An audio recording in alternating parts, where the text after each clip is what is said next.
साथियों बहुत बहुत स्वागत है आप सब लोग का आपके अपने YouTube चैनल पे। यहाँ हम ट्रेडिंग और इन्वेस्टमेंट से जुड़ी बातें करते हैं।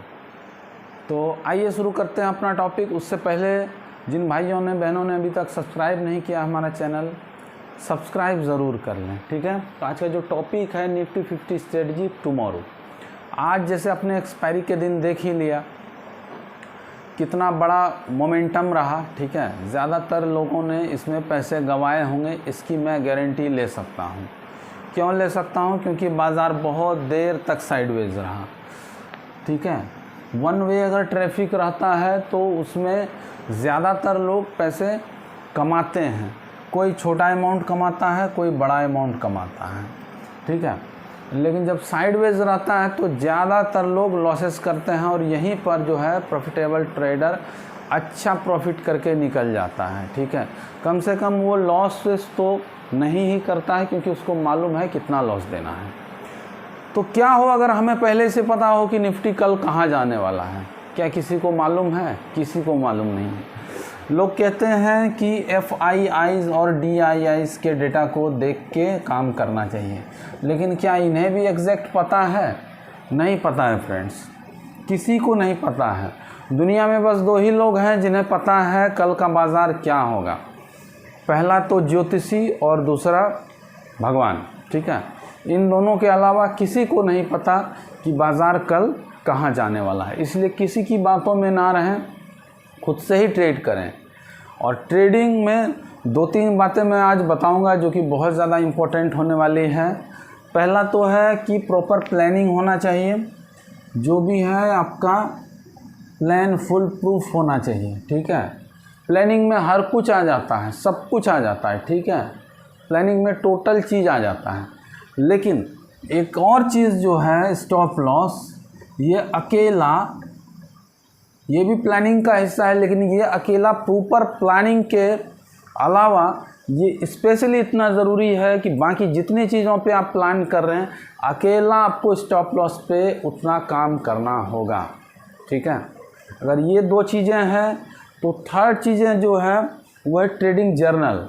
दोस्तों अगर आपको ट्रेडिंग जर्नल नहीं समझ में आ रहा है तो मैं सिंपल भाषा में आपको बता दे रहा हूँ। प्रत्येक दिन का प्रॉफिट लॉस यहाँ तक कि पूरा एनालिसिस क्या आपके माइंड में चल रहा था, ये सारी चीज़ें जब आप लिखते हैं, क्या सोच के आपने ट्रेड लिया और किस समय आपने एग्ज़िट लिया, उस समय आपकी मेंटालिटी कैसी थी, तो ये आपको जर्नल में ही मिलेगा, ठीक है। अगर आप ट्रेडिंग जर्नल मेंटेन नहीं कर रहे हैं तो आपको कुछ भी समझ में नहीं आने वाला है। इन फ्यूचर आपको लॉस ही लॉस जाने वाला है, ठीक है। तो सबसे पहले प्लानिंग हुआ, स्टॉप लॉस हो गया, जर्नल हो गया, उसके बाद आता है लर्निंग, ठीक है। और उसके बाद जो है वो है आपका कि आप जो ट्रेड ले रहे हैं उसकी पोजीशन क्या है, मतलब पोजीशन साइजिंग। ये इतना अकेला ही इम्पोर्टेंट है कि अगर पोजीशन साइजिंग आपकी सही नहीं है तो आपके ज़्यादातर बार आप लॉसेस करेंगे और जब प्रॉफिट करेंगे तो वो छोटा करेंगे। रिज़ल्ट क्या होगा? नेट रिज़ल्ट ज़ीरो होगा या फिर माइनस में होगा। तो ये जो पॉइंट्स हैं इसको आप देख लीजिए। अब इसी के हिसाब से आज का बाज़ार देखते हैं। निफ्टी 50 19,624.70 मतलब -0.24% पे डाउन पे जाकर के बंद हुआ। वहीं अगर बैंक निफ्टी की बात करते हैं तो 43,754.50 मतलब 0.31 का यहाँ पे माइनस दिखा रहा है। और फिर निफ्टी 19,610.15 यानी -0.39, यानी पूरा बाज़ार ही डाउन गया। तो क्या आपको कल पहले से पता था कि बाज़ार, मैं बता दूं आपको, अगर 5 दिन भी आप सही हो जाते हैं ना, 50% डे भी आप सही हो जाते हैं और आपका risk to reward ratio, sorry मैंने इसमें अभी काउंट नहीं किया है रिस्क टू रिवॉर्ड रेशियो, मैं इसलिए आपको अलग से बता दे रहा हूँ, ठीक है फ्रेंड्स, कि रिस्क टू रिवॉर्ड रेशियो अगर आपने बहुत ज़्यादा नहीं 1:3 का ही रखा है, ठीक है।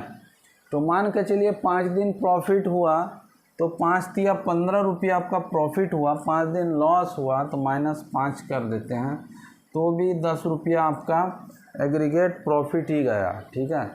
अगर 10 ट्रेडिंग सेशन में आपने 10% बना लिया